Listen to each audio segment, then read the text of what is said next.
Harapannya rumah dulu dibetulin. Dampak dari ledakan itu kan banyak rumah-rumah yang rusak. Kedua, kalau bisa kita dipindah alihkan. Maunya dipindah aja? Ya, maunya dipindah aja. Jangan sampai merenggut korban jiwa lagi di sekitar rumah itu kan dekat sekali dengan kilang, itu kan rawan kalau misalnya terjadi ledakan, otomatis dampaknya ke kita juga kan, rasa trauma itu masih ada.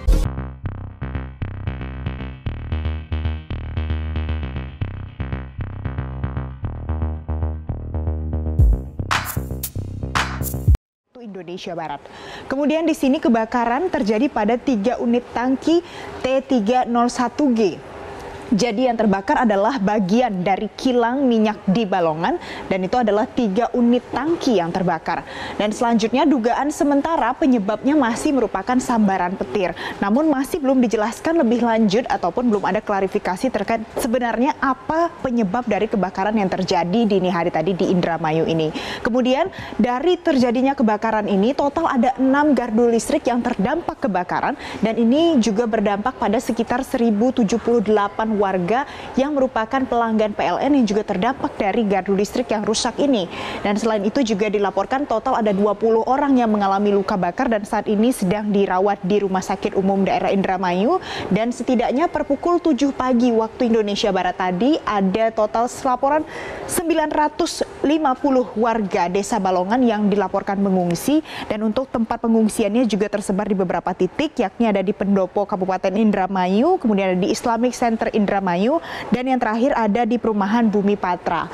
Dan selanjutnya kita lihat di sini kilang minyak Balongan Pertamina ini sebenarnya seperti apa fungsi strategisnya dan sudah sejak kapan berfungsinya. Ternyata kilang Balongan Pertamina ini sudah berfungsi sejak tahun 1994. Jadi ini sudah berfungsi dalam jangka waktu yang cukup lama dan berlokasi berada di Indramayu atau sekitar 200 km arah timur dari DKI Jakarta. Dan selain itu ini merupakan kilang minyak ke-6 yang berada di bawah Pertamina. Dari total ada 7 kilang minyak yang berada di bawah pengawasan Pertamina. Dan untuk kegiatan utama dari kilang minyak Balongan ini adalah untuk mengolah minyak mentah alias crude oil untuk diolah menjadi produk-produk BBM. Tidak hanya BBM saja, namun ada non BBM dan juga petrokimia yang tentunya dari kejadian hari ini pastinya berdampak pada hasil produksi dari kilang minyak ini sendiri. Selanjutnya kita juga lihat ternyata produk kilang Balongan ini ada beberapa produk unggulan yang dihasilkan dari kilang Balongan untuk kemudian digunakan oleh masyarakat. Nah, yang pertama ada produknya seperti premium, Pertamax, Pertamax Plus, Solar, Pertamina DX, dan juga ada kerosen, minyak tanah, LPG sebagai salah satu contoh produk non BBM, dan juga ada propilen yang merupakan bagian dari contoh petrokimia yang dihasilkan oleh kilang Balongan ini. Dan kemudian selanjutnya di sini kilang Balongan ternyata juga mengolah crude dan juga nafta. Dan ini juga secara tepat jumlahnya, mutu waktu, serta berdaya saing tinggi untuk memenuhi kebutuhan pasar. Jadi kesimpulannya adalah kilang minyak Balongan ini memiliki dampak yang cukup besar, apalagi untuk Pertamina dan juga bagi untuk pemenuhan kebutuhan terkait dengan produk BBM dan juga non-BBM masyarakat Indonesia. Selanjutnya kita lihat di sini fungsi strategis kilang Balongan. Ternyata ada beberapa fungsi yang ternyata cukup besar dampaknya, cukup signifikan bagi masyarakat Indonesia. Yang pertama adalah untuk menjaga kestabilan. Ternyata suplai BBM yang dihasilkan dari kilang Balongan ini digunakan mulai dari DKI Jakarta, Banten, sebagian Jawa Barat dan juga sekitarnya. Kemudian kita lihat pula ternyata ini juga memiliki potensi bisnis. Ini merupakan adalah bagian yang utama juga dari berfungsinya kilang Balongan ini, dan yang terakhir adalah berkontribusi besar dalam menghasilkan pendapatan bagi Pertamina dan juga bagi Indonesia. Kemudian dari kejadian hari ini, ternyata setiap harinya kilang Balongan ini bisa menghasilkan kapasitas dari produksi perharinya dengan angka yang cukup luar biasa, yakni adalah mencapai sekitar 125.000 barel per harinya. Dan sampai saat ini juga masih terus dilakukan pengembangan supaya produksi ini bisa terus meningkat, dengan pada tahun 2021 ini di bulan Februari dinyatakan nantinya akan ada pembangunan Refinery Development Master Plan atau pembangunan yang lebih lanjut dari kilang minyak ini, dan nantinya akan berpengaruh pada hasil produksi dari kilang minyak Balongan. Di langit negeri dari kasih tinggi. hijau bagai permadani setia senantiasa.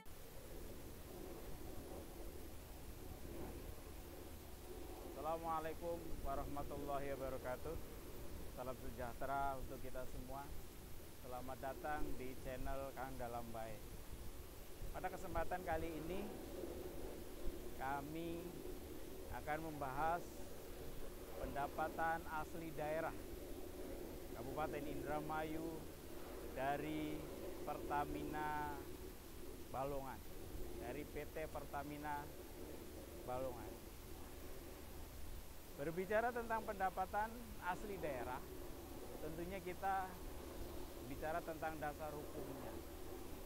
Dasar hukumnya dari mana? Dasar hukumnya adalah Undang-Undang Nomor 28 Tahun 2009 tentang pajak daerah dan retribusi daerah. Apa itu pajak daerah? Pajak daerah adalah kontribusi wajib kepada daerah yang terutang oleh orang pribadi atau badan yang bersifat memaksa berdasarkan undang-undang dengan tidak mendapatkan imbalan secara langsung dan digunakan untuk keperluan daerah bagi sebesar-besarnya kemakmuran rakyat. Kemudian, apa itu retribusi daerah? Retribusi daerah adalah pungutan daerah sebagai pembayaran atas jasa atau pemberian izin tertentu yang khusus disediakan dan atau diberikan oleh pemerintah daerah untuk kepentingan orang pribadi atau badan. Kemudian apa saja jenis pajak daerah atau pajak kabupaten kota ini? Di Undang-Undang 28 tahun 2009 itu ada 11 jenis pajak daerah. Yang pertama adalah pajak hotel. Kemudian yang kedua pajak restoran. Yang ketiga pajak hiburan. Yang keempat pajak reklame. Yang kelima pajak penerangan jalan. Yang keenam pajak mineral bukan logam dan batuan. Yang ketujuh pajak parkir. Yang kedelapan pajak air tanah. Yang kesembilan pajak sarang burung walet. Yang ke-10 pajak bumi dan bangunan perdesaan dan perkotaan. Dan yang ke-11 bea perolehan hak atas tanah dan bangunan. Yang pertama, pajak hotel. Pajak hotel adalah pajak atas pelayanan yang disediakan oleh hotel. Hotel adalah fasilitas penyedia jasa penginapan atau peristirahatan, termasuk jasa terkait lainnya dengan dipungut bayaran, yang mencakup juga motel, losmen, gubuk pariwisata, wisma pariwisata, pesanggerahan, rumah penginapan, dan sejenisnya, serta rumah kos dengan jumlah kamar lebih dari 10 kamar. Selanjutnya, pajak restoran. Pajak restoran adalah pajak atas pelayanan yang disediakan oleh restoran. Apa itu restoran? Restoran adalah fasilitas penyedia makanan dan atau minuman dengan dipungut bayaran, yang mencakup juga rumah makan, kafetaria, kantin, warung, bar, dan sejenisnya, termasuk jasa catering. Selanjutnya, pajak hiburan. Pajak hiburan adalah pajak atas penyelenggaraan hiburan. Hiburan ini adalah semua jenis tontonan, pertunjukan, permainan, dan atau keramaian yang dinikmati dengan dipungut bayaran. Selanjutnya, pajak reklame. Pajak reklame adalah pajak atas penyelenggaraan reklame. Reklame sendiri adalah benda, alat, perbuatan, atau media yang dibentuk dan corak ragamnya dirancang untuk tujuan komersial, memperkenalkan, menganjurkan, mempromosikan, atau menarik perhatian umum terhadap barang, jasa, orang, atau badan yang dapat dilihat, dibaca, didengar, dirasakan, dan atau dinikmati oleh umum. Selanjutnya, pajak penerangan jalan.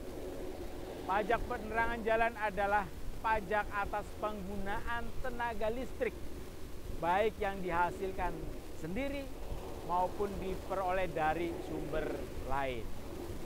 Selanjutnya, pajak mineral bukan logam dan batuan adalah pajak atas kegiatan pengambilan mineral bukan logam dan batuan, baik bersumber dari dalam maupun di permukaan bumi untuk dimanfaatkan.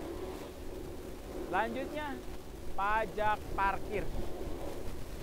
Pajak parkir adalah pajak atas penyelenggaraan tempat parkir di luar badan jalan, baik yang disediakan berkaitan dengan pokok usaha maupun yang disediakan sebagai suatu usaha, termasuk penyediaan tempat penitipan kendaraan bermotor. Selanjutnya, pajak air tanah. Pajak air tanah adalah pajak atas pengambilan dan atau pemanfaatan air tanah. Selanjutnya yang ke-9 adalah pajak sarang burung walet. Pajak sarang burung walet adalah pajak atas kegiatan pengambilan dan atau pengusahaan sarang burung walet. Selanjutnya yang ke-10, PBB atau pajak bumi dan bangunan perdesaan dan perkotaan. Pajak atas bumi dan atau bangunan yang dimiliki, dikuasai dan atau dimanfaatkan oleh orang pribadi atau badan, kecuali kawasan yang digunakan untuk kegiatan usaha perkebunan, perhutanan, dan pertambangan.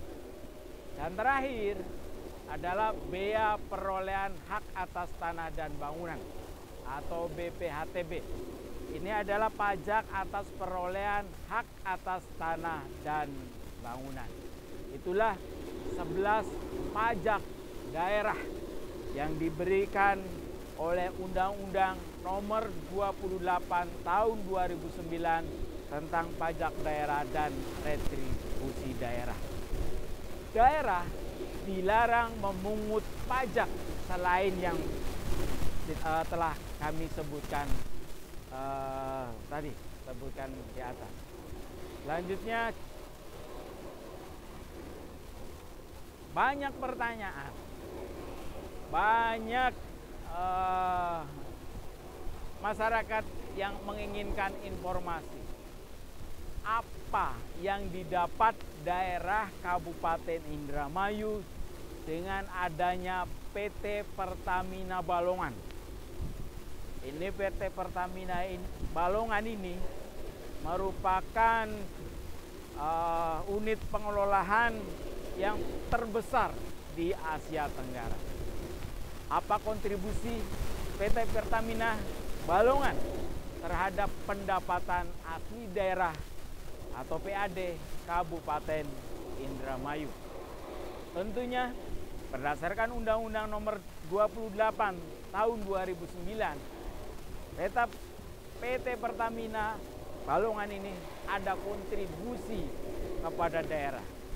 Pertama adalah PBB atau pajak bumi dan bangunan. Kedua, pajak penerangan jalan.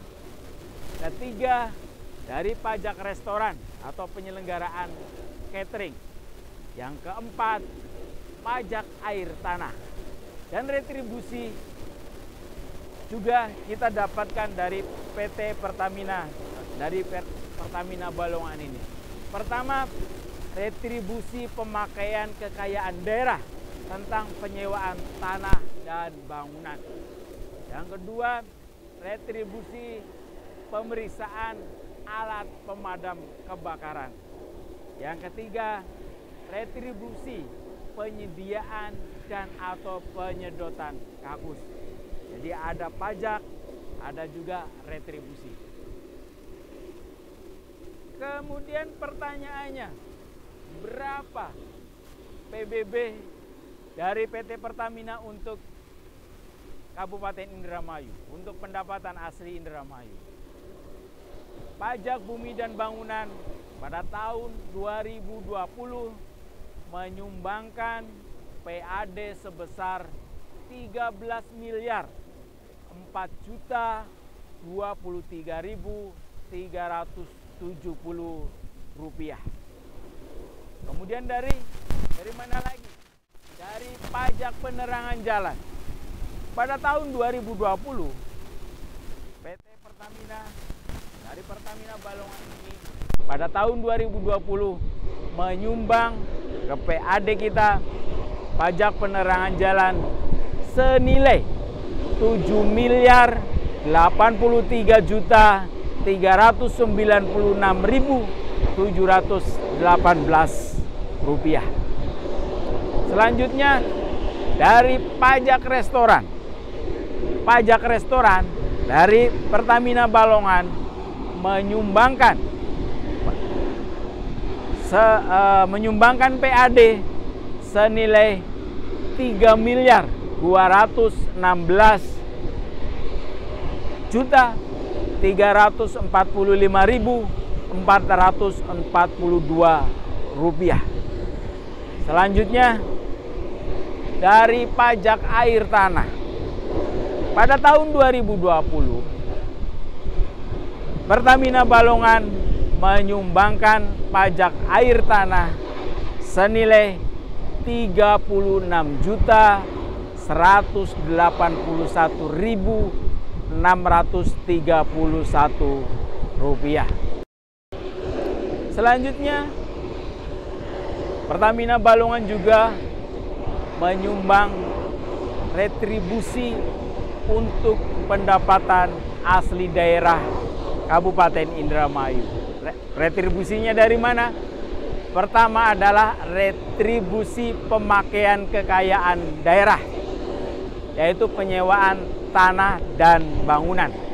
Pada tahun 2020 menyumbangkan PAD sebesar 438.091.000 rupiah.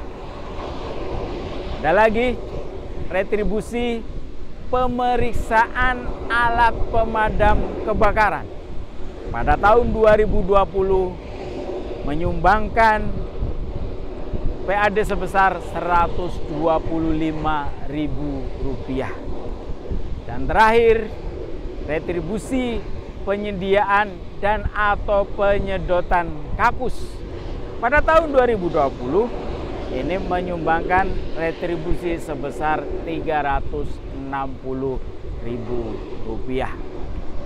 Jadi kontribusi PT Pertamina, kontribusi Pertamina Balongan terhadap pendapatan asli daerah atau PAD Kabupaten Indramayu pada tahun 2020 sebesar 23.783.161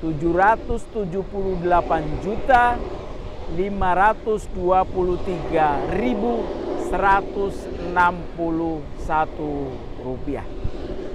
Itulah kontribusi Balongan yang terkenal di regional maupun di nasional, bahkan internasional. Ini adalah kilang terbesar di Asia Tenggara. Sumbangan untuk PAD-nya sebesar apa yang telah kami maparkan di atas. Dasarnya dari mana? Dasarnya adalah Undang-Undang Nomor 28 Tahun 2009 tentang pajak daerah dan retribusi daerah. Terima kasih atas perhatiannya, terima kasih atas atensinya.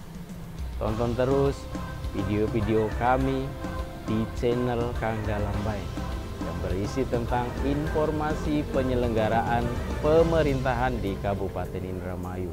Jangan lupa like, comment, and subscribe. Terima kasih. Assalamualaikum warahmatullahi wabarakatuh. Negeri dari kasih tinggi gajah hati.